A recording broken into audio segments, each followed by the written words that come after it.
Bonjour, ben là je pense qu'on est, la salle se remplit. Tu vois ça où? Alors à droite, il y a déjà 21 personnes connectées, donc bonjour à tous. Ah oui.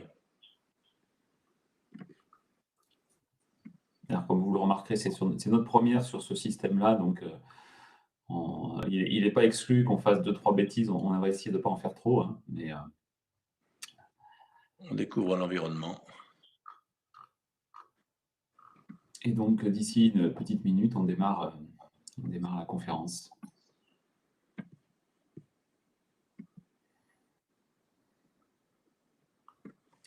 Donc vous avez accès au chat, hein, pour poser vos questions. Bonjour Damien, quelques personnes qu'on connaît, et plein qu'on ne connaît pas encore. Soyez les bienvenus en tout cas. Bonjour Vanessa, bonjour Alain, qui n'est pas forcément le prénom de... Je pense que c'est plus un nom de famille.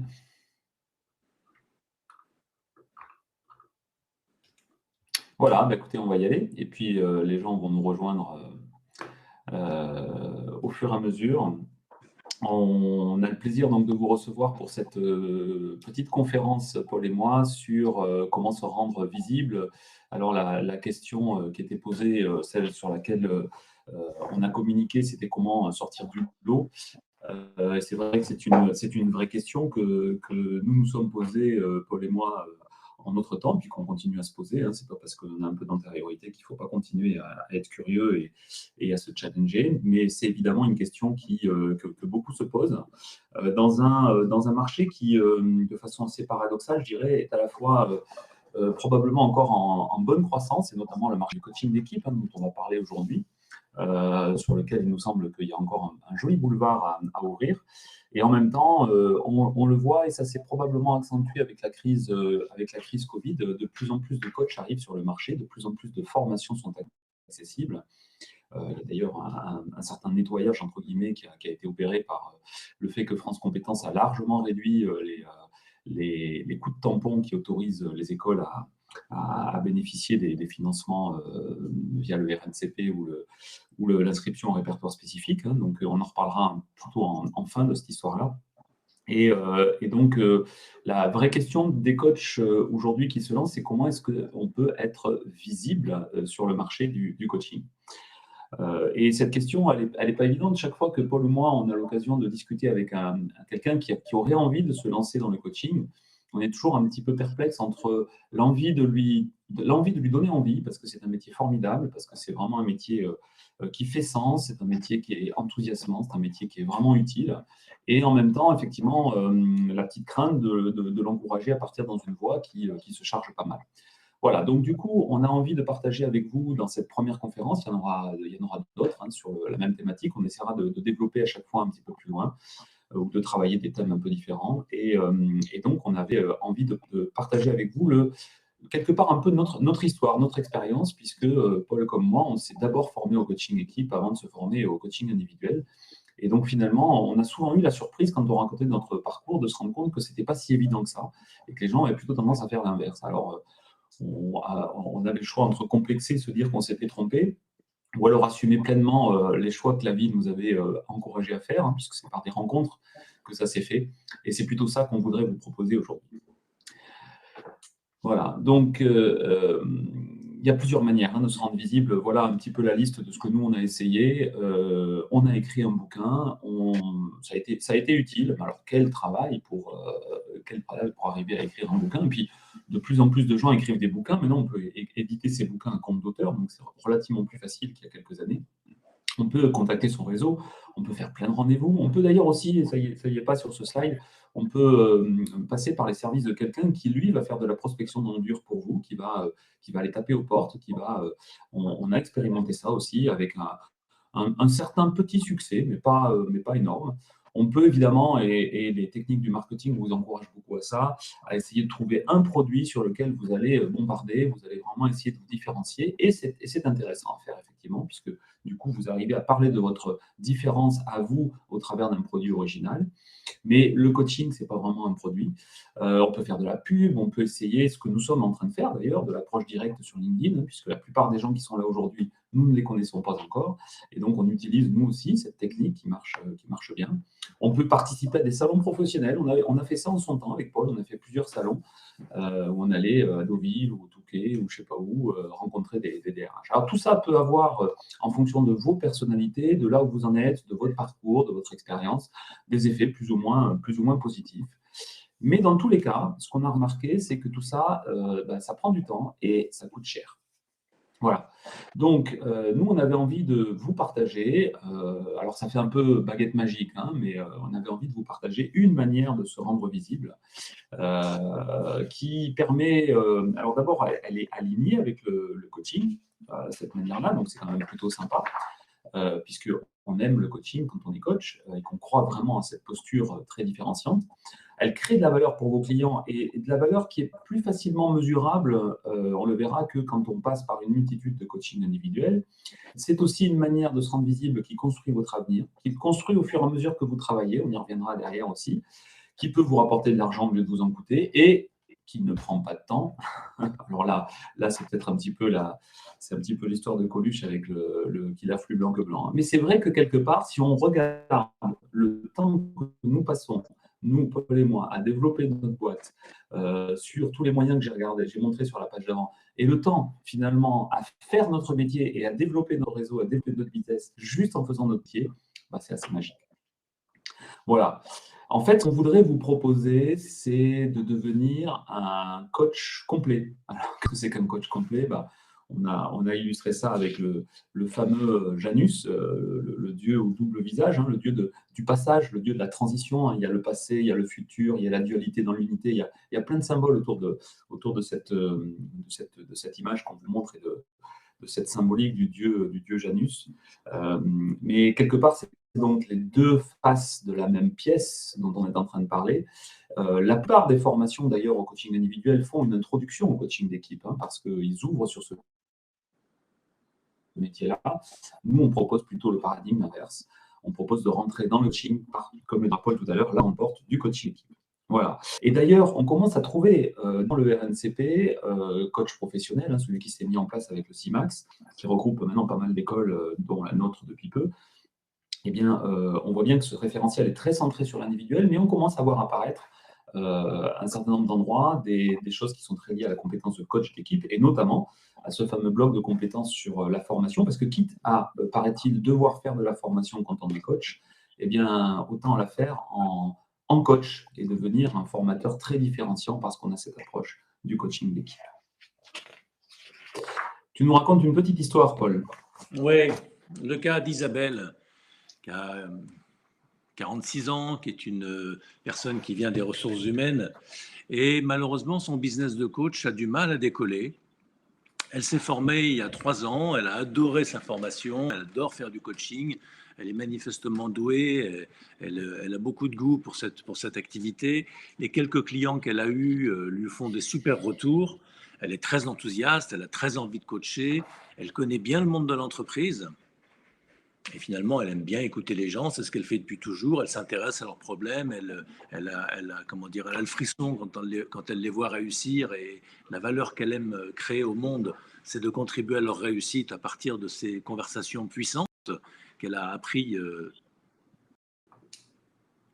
dans le cadre de sa formation en coaching. Ouais, c'est fait des petites farces, c'est sympa. Et en fait, cette Isabelle, elle est assez commune. Dans nos formations, on en voit beaucoup qui arrivent du coaching individuel en disant ben voilà, moi j'ai un petit peu de mal à décoller dans mon business. Alors j'espère que le coaching d'équipe pourrait représenter un complément. Mais d'ailleurs, cette Isabelle, je ne sais pas si parmi la cinquantaine que vous êtes en ce moment, il y en a quelques-unes ou quelques-uns qui sont dans ce profil-là. Alors, elle aime tout ça, mais elle a du mal à percer. Elle fait essentiellement son chiffre avec de la formation en sous-traitance. Elle fait malgré tout quelques missions de conseil RH qui ne l'intéressent plus, c'est pour ça qu'elle a quitté les RH. Elle fait quelques coachings de particuliers Enfin bon, ça va pas loin, c'est pas ça qui va la faire vivre beaucoup.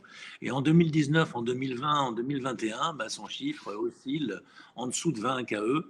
Et évidemment, quand on est cadre supérieur, cadre dirigeante d'un grand groupe ou d'une PME, elle gagnait plus d'argent. Alors elle travaillait également beaucoup plus, mais elle n'a pas fait coach parce qu'elle n'avait pas envie de travailler, elle a fait coach parce qu'elle avait envie de faire un job intéressant. Et elle ne cherche pas à faire fortune, mais elle voudrait au moins pouvoir en vivre correctement. Or là, manifestement, c'est insuffisant, sauf si elle est rentière, ce qui n'est pas le cas de toutes les Isabelles et de tous les gens qui sont dans la salle. Donc, elle est en train de, avec beaucoup de tristesse, de se demander si elle ne va pas reprendre un job de salarié parce qu'elle ne peut pas se permettre en 2022 de refaire 15, 16 ou moins de chiffre d'affaires. Vous vous rendez compte, 12 000 euros, c'est 1 000 euros de chiffre d'affaires par mois. 24 000 euros, c'est 2 000 euros de chiffre d'affaires par mois. Quand on vous retire vos charges sociales et vos impôts, etc., et les petits frais professionnels, il ne reste pas de quoi vivre correctement si on a quelques enfants, un loyer à payer, enfin, des choses très normales. Donc, c'est un cas de figure qui est assez pénible. Ça fait vraiment râler. Et pourtant, Isabelle se démène. Elle publie chaque mois sur Facebook, sur LinkedIn. Elle s'est fait un site internet qui est bien foutu. Elle a participé à un salon du coaching où elle a eu quelques rendez-vous, bon, qui n'ont pas donné des merveilles. Elle sollicite son réseau beaucoup. Elle invite ses contacts à déjeuner. Elle fait des vidéos. Elle partage des trucs de développement personnel, etc. Elle essaye un petit peu tout ce qu'elle voit ses collègues faire en disant tiens, tu devrais essayer, c'est super. Alors elle le fait, puis c'est pas super. Alors, il est vrai qu'elle ne sait pas forcément très bien se vendre, mais ça, c'est le cas de beaucoup d'entre nous, hein. On n'a pas tous été des vendeurs, et puis les vendeurs de produits ou de services, c'est encore une autre paire de manches que de se vendre soi-même en tant que prestataire. L'autre truc, c'est que ces coachings l'aident pas à se rendre suffisamment visible. Vous savez, le coaching, ça a encore un caractère confidentiel. Longtemps, on a cru que les gens qui étaient coachés, c'était des gens qui avaient des problèmes. Bon, alors du coup, on n'a pas bien envie de dire qu'on est en coaching parce qu'on a l'air de dire qu'on a un problème. Et puis, le coaching, ça coûte cher, c'est un privilège. Alors, c'est pas très discret vis-à-vis des collaborateurs de dire tiens, ben moi, je bénéficie d'un coaching, tralali, tralala, et pas toi. Bon, les gens font pas ça. Du coup, ça ne se sait pas. Et puis, en plus, votre coach individuel, quand vous êtes manager et que vous bénéficiez d'un coaching, vous lui dites plein de trucs privés, plein de trucs personnels, et vous n'avez pas bien envie que d'autres collègues puissent en entendre parler par la maladresse du coach, même si on lui fait confiance, même si il a un devoir de déontologie, de discrétion absolue. Ben, le mieux, c'est encore de garder son coach à soi. Donc, pour toutes ces raisons-là, finalement, on s'aperçoit qu'on ne communique pas tellement les coordonnées de son coach et les gens ne savent pas trop qui est coaché dans l'entreprise.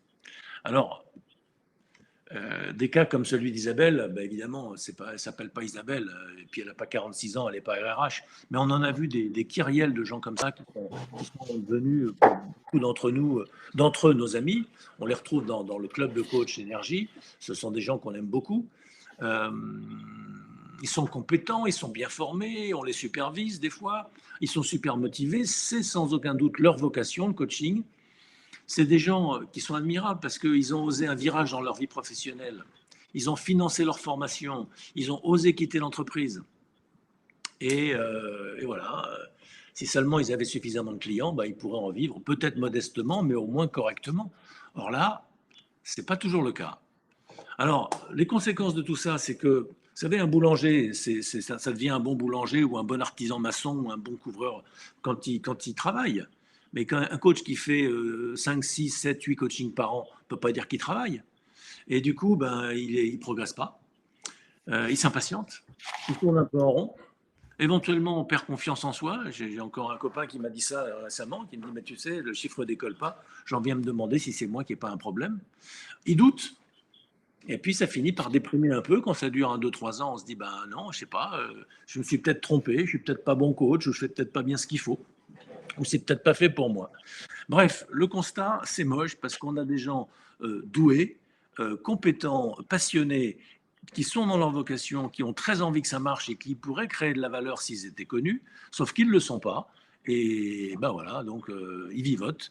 Et puis ils se demandent s'ils ne vont pas devoir reprendre un boulot parce que ben, ce serait frustrant, mais à un moment donné, il faut bien voir les choses en face et faire ce qu'il faut pour s'en sortir. Voilà.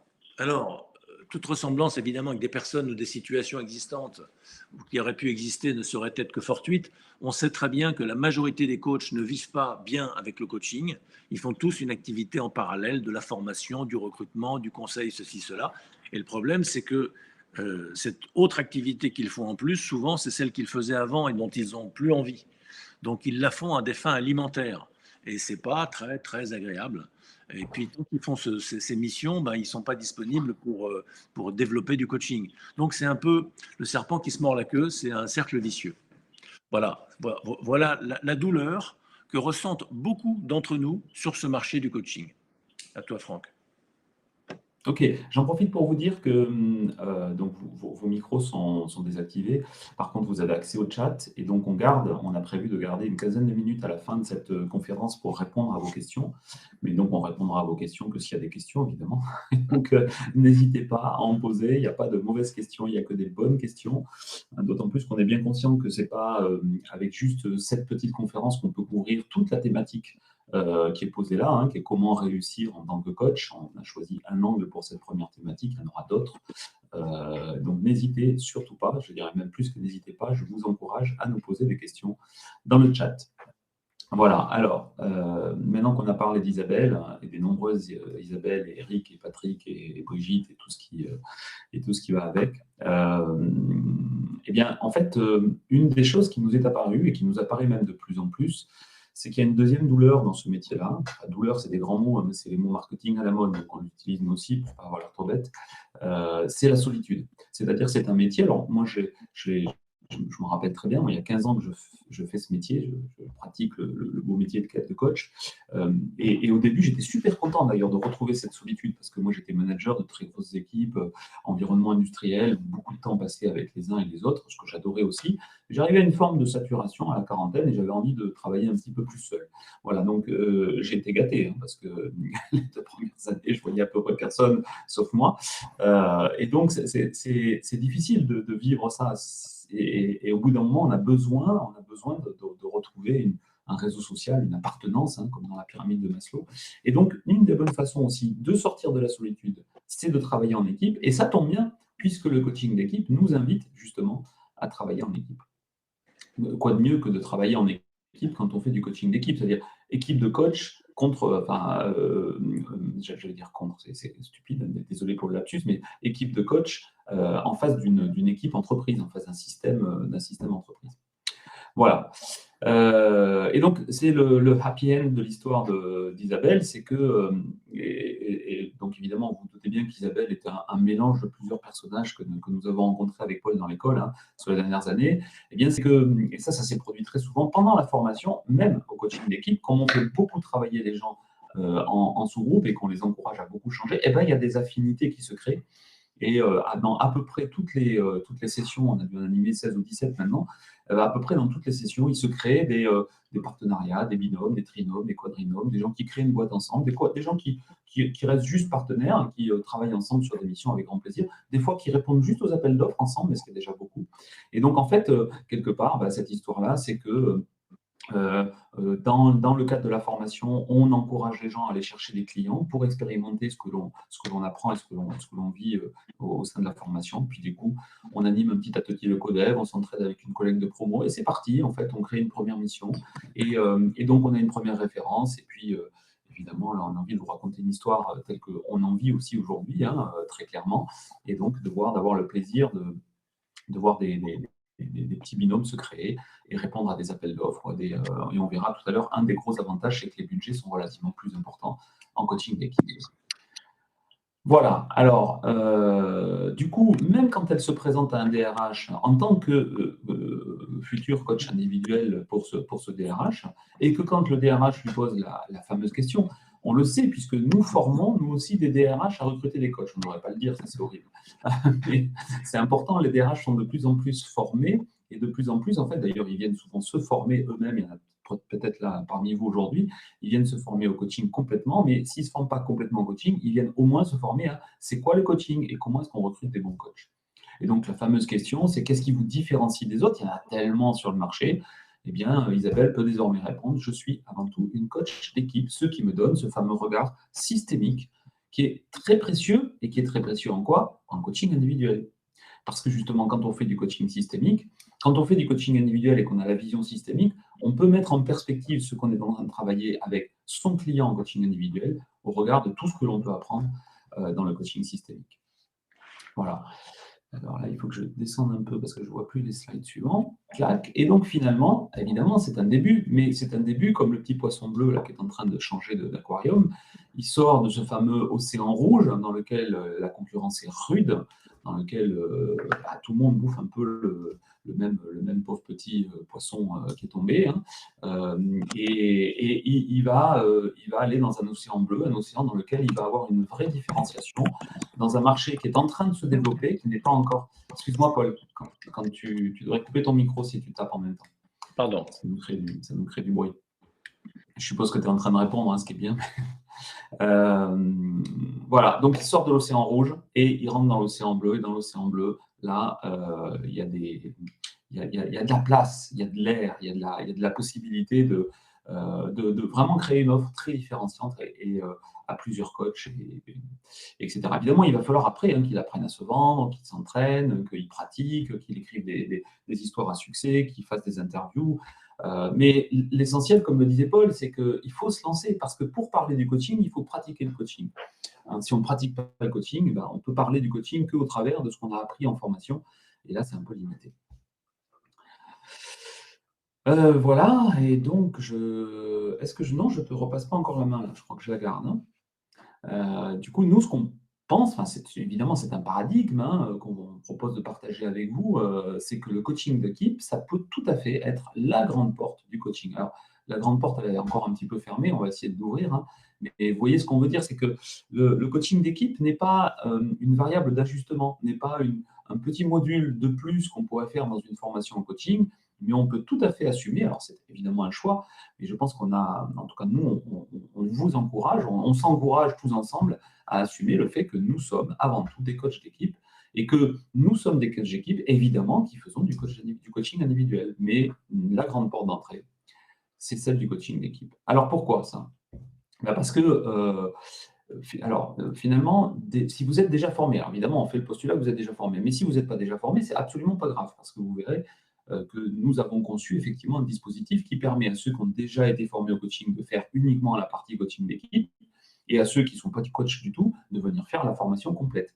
Mais la formation complète démarrera par la partie sur le coaching d'équipe. C'est-à-dire qu'on assume ça jusqu'au bout, c'est-à-dire qu'on démarre la formation par l'apprentissage du coaching d'équipe. Pourquoi est-ce que ce n'est pas finalement si compliqué à apprendre? Parce que c'est déjà la même posture. Quand on parlera de posture basse, de position basse, quand on parlera d'écoute, quand on parlera… alors nous, on travaille beaucoup avec les 4 postures terre, eau, air, feu, pour ceux qui nous connaissent un peu. Puis pour ceux qui ne nous connaissent pas, on aura l'occasion une prochaine fois d'en reparler. Vous trouverez des infos sur notre site. Eh bien, on va retrouver un petit peu les mêmes alignements entre la posture du coach individuel et la posture du coach d'équipe, évidemment.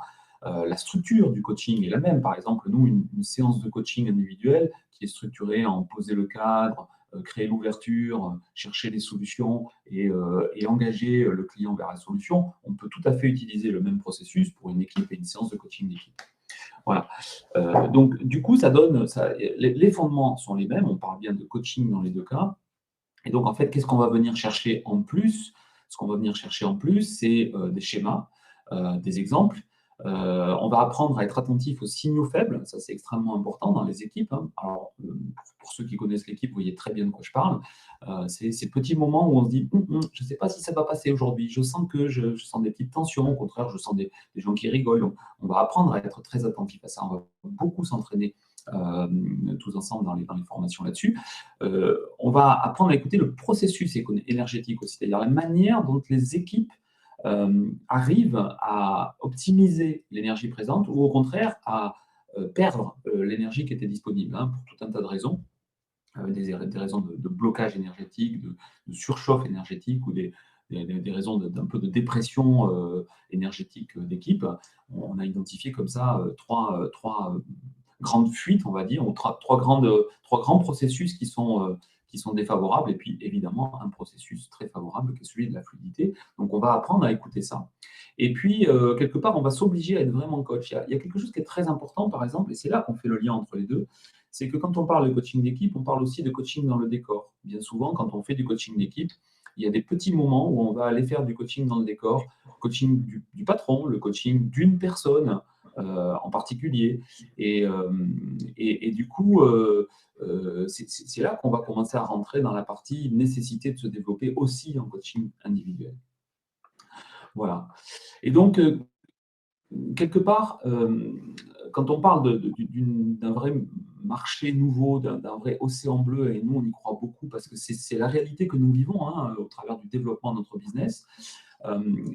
Si on devait résumer en quelques points pourquoi ce coaching d'équipe il rend aussi visible, d'abord, il a un effet sur l'ensemble du système, y compris sur les individus. C'est-à-dire que quand vous touchez une équipe de 10 personnes, vous touchez 10 individus. Donc, vous avez quelque part, avec un budget qui est en gros 2 fois plus, hein, un budget moyen d'un coaching d'équipe, c'est 2 à 3 fois plus élevé que le budget moyen d'un coaching individuel. Mais vous touchez 10 fois plus de personnes. Donc, l'effet de levier est beaucoup plus puissant. Vous avez une visibilité qui est très forte. Les 10 personnes que vous aviez dans l'équipe, elles en parlent à elles, chacune, une dizaine de personnes autour d'elles. Et comme c'est un coaching d'équipe, il n'y a pas ce que disait Paul tout à l'heure, cet effet de description, de discrétion, cet effet de je garde mon coach pour moi et je ne veux pas dire que je suis coaché, puisque c'est l'équipe qui est coachée, il n'y a pas de problème par rapport à ça. Et puis, les coachs sportifs, les équipes sont toutes coachées dans le sport et donc on n'a pas de problème. Je dirais même que c'est probablement assez valorisant de dire notre équipe, elle a un coach. Voilà. Comme toutes les grandes écoles, comme toutes les grandes équipes de sport, nous avons un coach. Donc, il va y avoir visibilité vraiment beaucoup plus forte. Il va y avoir une sorte de viralité. Il y a des paniers moyens plus élevés, on en a déjà parlé. Et puis, surtout, peut-être que c'est même le principal point, en tout cas celui, c'est que vous pouvez rentrer par plein de portes différentes dans le coaching d'équipe, dans l'entreprise. Alors que de plus en plus, pour rentrer par la porte du coaching individuel, vous avez une personne à rencontrer, c'est un RRH ou un DRH parce qu'il y a beaucoup de demandes, qui va être en charge de référencer. Alors, de plus en plus, c'est un directeur du développement des talents, enfin, il y a tout un tas de nominations autour de ça, mais vous allez devoir passer par les fourches codines de ces personnes qui sont de plus en plus expertes, de plus en plus performantes dans leur capacité à recruter les coachs. Et même quand elles vous ont recruté, la plupart du temps, elles vous donnent la première année un coaching pour vous tester. Voilà. Alors que dans le coaching d'équipe, il suffit de connaître, ça peut être un DG, ça peut être un directeur des opérations, ça peut être un manager. Moi, je me rappelle, quand j'étais manager, j'avais dans ma ligne budgétaire, je n'étais pas le DRH de la boîte, mais systématiquement, tous les ans, je mettais une ligne budgétaire pour faire des choses avec mon équipe. Et donc, si j'avais besoin d'un coach d'équipe, je pouvais le prendre dans cette ligne budgétaire. Voilà, donc ça, c'est toutes les raisons qui font qu'aujourd'hui, on croit et on vit avec les gens qui nous entourent, que le coaching d'équipe est un vrai facteur de visibilité pour un coach aujourd'hui. Je te repasse la main, Paul. Oui, bon, donc il y a un mythe urbain, en fait, qui dirait que il faut d'abord être un coach individuel pour être un coach d'équipe. Pour moi, c'est complètement faux. C'est fondé sur aucun raisonnement sérieux. C'est juste l'histoire de ce marché. Le marché, c'est les formateurs et les consultants qui sont intéressés à la psychanalyse, qui sont devenus un petit peu coach individuel à l'image des psychothérapeutes. Et puis, du coaching individuel, on est passé au coach d'équipe. Et aujourd'hui, le marché commence à émerger, le marché du coaching d'équipe. Et la majorité des coachs sont des coachs individuels qui font ou pas un peu de coaching d'équipe. Ce qui veut dire qu'il y a peu de coachs d'équipe véritablement. Mais en vérité, le coaching d'équipe, pour moi, c'est ce que je vais tâcher de vous dire dans les slides qui viennent, c'est vraiment la grande porte du coaching. Si vous n'êtes pas coach aujourd'hui, vous êtes manager à potentiel, vous avez le sens de l'écoute, etc., eh bien, commencez par vous former au coaching d'équipe. C'est là où vous allez apprendre le métier par la grande porte. Vous allez aller dans le grand bain du coaching. Alors, je vais m'en expliquer. En fait, il n'y a aucune raison d'adosser le coaching d'équipe contre le coaching individuel et réciproquement. C'est deux facettes complémentaires. Mais si on raisonne en termes de pédagogie, nous qui formons des coachs individuels et des coachs d'équipe, on s'aperçoit que la formation coaching d'équipe est plus profonde, plus puissante, elle va beaucoup plus loin et ça forme de meilleurs coachs individuels pour finir que des gens qui ne font que le coaching individuel. Alors, d'abord, quand on coach un individu, il faut savoir que tout individu est un système complexe. Donc, c'est très intéressant d'avoir la logique systémique puisque personne ne réussit jamais seul. Quand on coach quelqu'un, on le coach toujours dans son environnement, son réseau de relations. Et puis, au sein de lui-même, un individu, c'est une dynamique entre plusieurs forces. Un système émotionnel, un système de valeurs, un système de croyances, un modèle de réussite, des boucles de répétition névrotiques, etc. Et tout ça, ça fait système. Et donc, c'est intéressant d'avoir cette tournure d'esprit pour être capable de voir les choses d'une manière systémique. Alors évidemment, il n'y a plus aucun coach individuel qui ne raisonne pas systémique. Mais la grande porte de la systémie, c'est le groupe, c'est le collectif. Donc là, on apprend, quand on est avec une équipe, on voit les systèmes se déployer sous nos yeux. Finalement, on coach toujours les interrelations entre les sous-systèmes d'un système. On coach la façon dont le système émotionnel de cette personne s'oppose ou s'articule avec son système de pensée ou ses habitudes comportementales. Et c'est ça qu'il faut combiner de façon harmonieuse. Comme vous le savez, cette chaîne-là, si on se mettait à mettre de la tension dans la chaîne, eh bien, elle craquerait à l'endroit de l'intersection la plus faible. C'est toujours aux intersections que se produisent les difficultés. Donc finalement, quand on coach pas des sous-systèmes, on coach des interactions, des interrelations entre systèmes.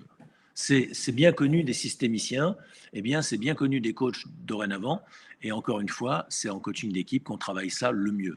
Alors, pour faire un petit apport simple, malgré tout, sur la systémie et sur la dynamique d'équipe, on va dire simplement que comme ce monsieur qui arrose une plante avec son tuyau d'arrosage, il y a 3 focus au niveau de l'énergie.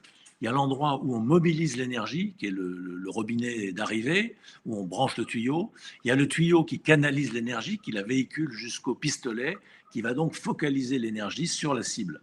Eh bien, à partir de là, on va trouver qu'une équipe, il faut la mobiliser, il faut l'unifier, et puis il faut focaliser son énergie. Alors pour ça, il y a plusieurs composantes de la dynamique d'équipe. Ce sont différents sous-systèmes. D'abord, une équipe, c'est une agrégation de bonnes personnes, de bonnes compétences, de bons talents, représentés par ces petites boules vertes, là, mises symétriquement en cercle. Et puis, ces petites boules vertes, elles ont chacune une force qui va dans un sens ou dans un autre. Elles sont d'une couleur ou d'une autre, et elles sont d'une taille ou d'une autre. Vous avez des gens qui, ça représenterait leurs énergies, leur motivation. Vous avez des gens qui ont une motivation jaune, supposons, d'autres vertes, d'autres bleues. On n'a pas les mêmes motivations les uns les autres, et puis elles ne sont pas orientées dans les mêmes directions. Puis des fois, il y a des gens qui ont beaucoup d'énergie disponible et d'autres qui en ont très peu. Alors, l'idée, c'est de faire converger les forces et les motivations individuelles. Et ça, c'est la première des choses à faire. Ensuite, il faut réunir tout ce monde-là et toutes ces forces dans une enveloppe d'appartenance pour que les gens se sentent en bonne cohésion les uns avec les autres. C'est ce symbole du maillot des équipes sportives. Et puis cette cohésion, elle va aussi se renforcer par le fait qu'il y a beaucoup d'interactions entre les membres des équipes. Donc c'est représenté par les petites flèches entre les boules vertes là au sein du cercle de l'équipe. Puis enfin, le tuyau d'arrosage, c'est cette flèche bleue là qui va canaliser cette énergie collective au travers de la structure, de l'organisation, des plans, des règles, des process, etc. Et puis, cette énergie qu'on a mobilisée, qui représente donc cette force collective qui passe par le tuyau bleu, il faut qu'elle arrive sur la cible. Et pour ça, il faut travailler encore un sous-système, le système de la visée, qui comprend le sens, le projet d'équipe, le plan stratégique, les feuilles de route, les indicateurs, le reporting, les différentes rituels, routines de célébration des réussites, qui sont d'ailleurs souvent très faibles. On est très fort pour se critiquer quand ça marche pas et beaucoup moins pour se remercier quand ça marche bien. C'est comme ça, c'est dommage. On ne sait pas de quoi on se prive quand on fait ça, mais c'est comme ça que ça se passe dans la vie. Ça peut changer, et c'est justement à ça que servent les coachs d'équipe. Et puis enfin, il y a un autre élément dans le système, il y en a même encore 2 autres, c'est le système managérial. Donc il va coordonner l'interaction entre ces différents éléments, et puis les supporters, qui sont les autres équipes.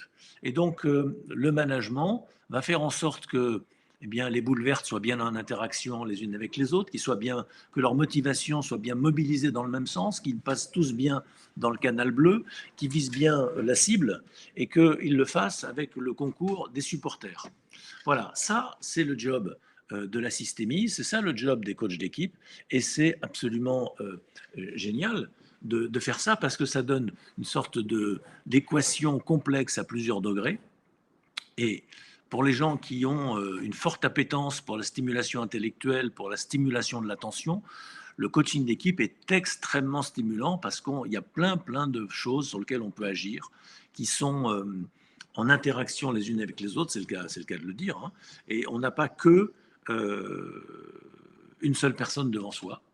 Alors, quand on est coach individuel, on a également plein de sous-systèmes. Là, je ne les ai pas représentés parce qu'on parle de coaching d'équipe, mais on pourrait s'amuser à représenter le système émotionnel, le système de pensée, le système de valeurs, le système de croyances, etc.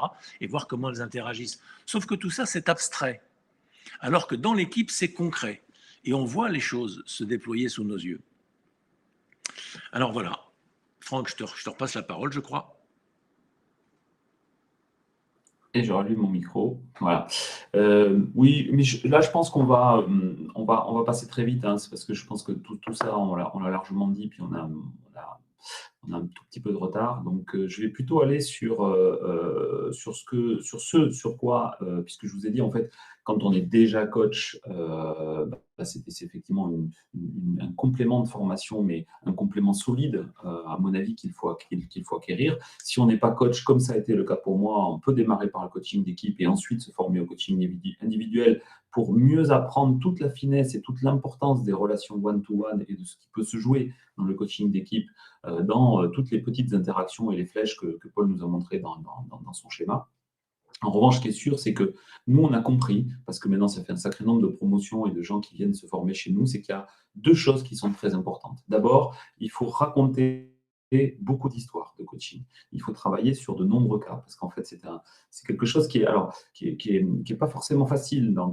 Il y a bien un endroit où il faut en parler. C'est que l'appréhension du coaching d'équipe, c'est de se retrouver seul face à une équipe. Rater une séance de coaching individuel, c'est rattrapable sur les prochaines. Rater une séance de coaching d'équipe, c'est moins facilement rattrapable parce qu'on n'a pas plusieurs fois la chance de faire une bonne impression et qu'on connaît les effets collectifs qui peuvent se jouer. Les gens, alors un client qui sort d'une séance de coaching en disant de lui à lui-même, il se dit, je sais pas, c'était pas top aujourd'hui, je suis pas sûr d'avoir été emballé par cette séance-là. Ça reste dans sa petite sphère personnelle. Alors que quand ça se passe au sein d'une équipe, effectivement, les gens, ils en parlent entre eux, ils peuvent faire confiance. Donc, du coup, nous, on a fait le parti pris de décrire énormément de missions que nous avons faites et de faire travailler beaucoup sur des cas très concrets sur lesquels il faut proposer des architectures, proposer des éléments de posture, travailler sur des moments peut-être difficiles de résistance de l'équipe qu'on va rencontrer. Et ensuite, on apprend à intervenir sur les 4 besoins fondamentaux des équipes. Les équipes, elles ont besoin de cadres, elles ont besoin de structures, de process, c'est ce qu'on appelle, nous, les besoins de terre. Elles ont besoin de savoir sur quoi est-ce qu'elles vont pouvoir reposer, s'appuyer, prendre appui. Elles ont besoin d'eau, elles ont besoin donc de cohésion, de coopération, c'est tout le co. Hein. Elles ont besoin de gérer le collectif, les émotions collectives, elles ont besoin d'apprendre à réguler, elles ont besoin d'apprendre à développer un esprit d'équipe, elles ont besoin d'apprendre à porter le même maillot en fait et de le mouiller tous ensemble. Et puis ensuite, elles ont des besoins d'air, des besoins d'inspiration, de souffle, de créativité. Enfin, je ne vais pas vous lire, hein, vous savez lire, mais des besoins qui permettent en fait de trouver le souffle qui va porter l'équipe, la raison d'être commune, l'envie de progresser dans une direction, le vent qui va souffler dans les voiles en fait. Hein. Et puis en fait, elles ont des besoins de feu, elles ont des besoins de réalisation, de résultats, de résultats si possible en rupture avec ce qui se faisait avant. En rupture ne veut pas forcément dire 10 fois plus, hein, on le sait aujourd'hui. Hein. En rupture veut dire faire différemment parce qu'on ne peut plus continuer à faire comme on faisait avant. On voit bien les résultats où ça nous a amenés. Donc elles ont besoin d'apprendre à faire face au succès, aux échecs, à modéliser les choses. Voilà. Et nous, face à ça, ce qu'on apprend, c'est on donne une boîte à outils parce que c'est extrêmement important. Alors qu'en coaching individuel, on a moins besoin d'outils. Là, on a besoin de protocoles, d'outils et de techniques. Donc, il y en a toute une liste et il y en a plein d'autres. Et on a surtout besoin de pratiquer, de pratiquer, de pratiquer. D'où évidemment le fait que tous les apports sont donnés en amont de la formation et que la formation, elle ne sert que à pratiquer. Voilà. Je vais arrêter de parler pour qu'on puisse répondre à vos questions. Et donc, juste vous dire que vous avez en haut là, de votre écran la possibilité de prendre rendez-vous directement avec nous. Prendre rendez-vous, c'est une trentaine de minutes. Donc, prenez un moment où vous aurez vraiment cette trentaine de minutes, une dizaine de minutes pour vérifier que votre projet il est compatible avec ce que nous, on est capable de proposer, hein. Donc, en gros, est-ce que vous êtes éligible, hein, à nos formations?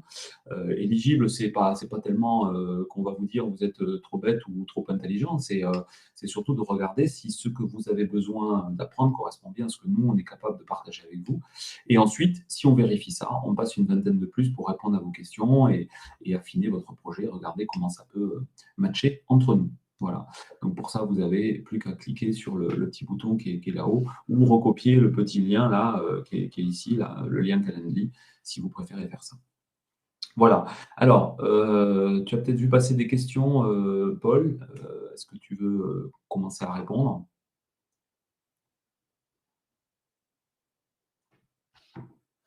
Ton micro est éteint. J'ai dit qu'on a répondu un peu au fil de l'eau dans le chat. Il y a une question sur est-ce que les outils du coaching d'équipe peuvent aussi servir à du coaching de groupe, donc de personnes qui ne se connaissent pas. Ah oui, alors en effet, c'est pas du coaching d'équipe puisque les gens ne se connaissent pas, mais une équipe que l'on constitue, ils ne se connaissent pas encore. Et pourtant, ils ont vocation à devenir une équipe. De toute façon, c'est un des stades de maturité des équipes, le groupe. C'est un des tout premiers stades, mais oui, bien sûr. Bien sûr, les outils du coaching d'équipe aident à coacher les groupes. D'ailleurs, ça aide aussi quand on est en formation et qu'il y a des phénomènes de groupe qui surviennent. Un coach d'équipe va savoir les identifier et savoir les traiter. Voilà.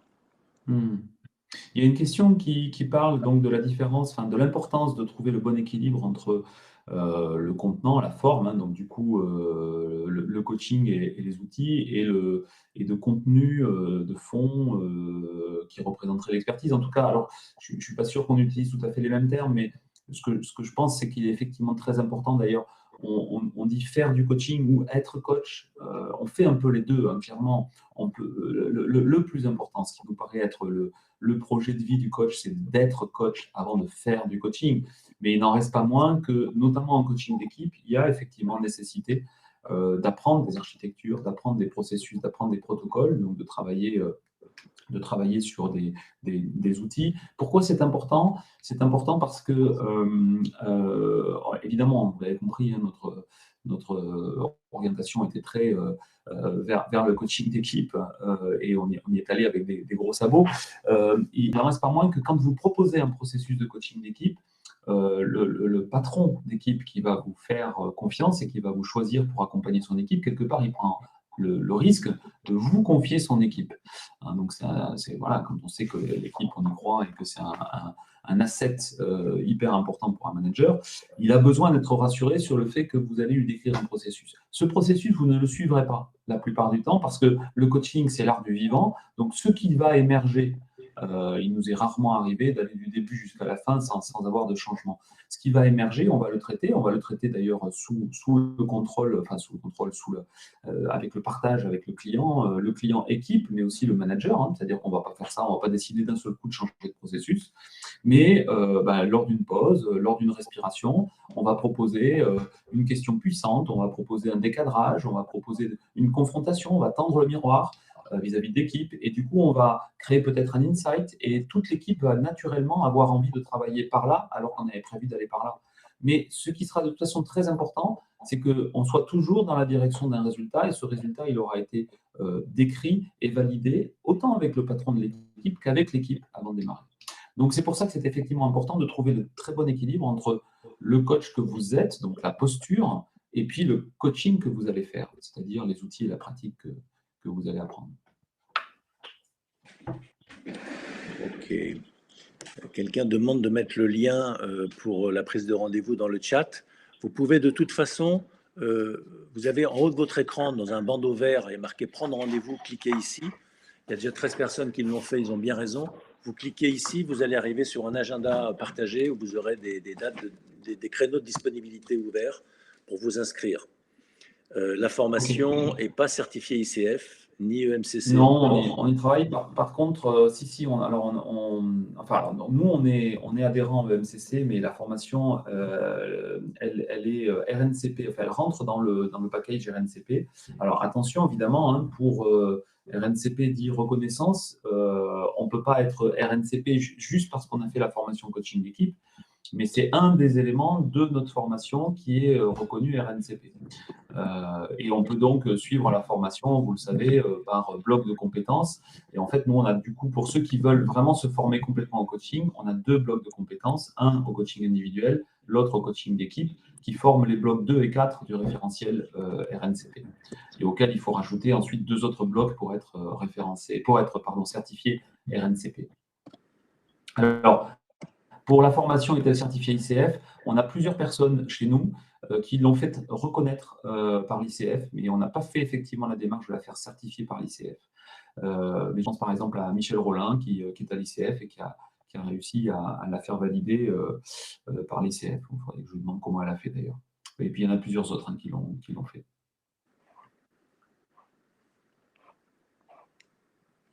Voilà, bah écoutez, on espère avoir l'occasion de poursuivre cette conversation en privé avec vous. N'hésitez pas donc à nous contacter. J'ai mis, je vois que Pierre a mis le lien Calendly dans le chat, dans la conversation.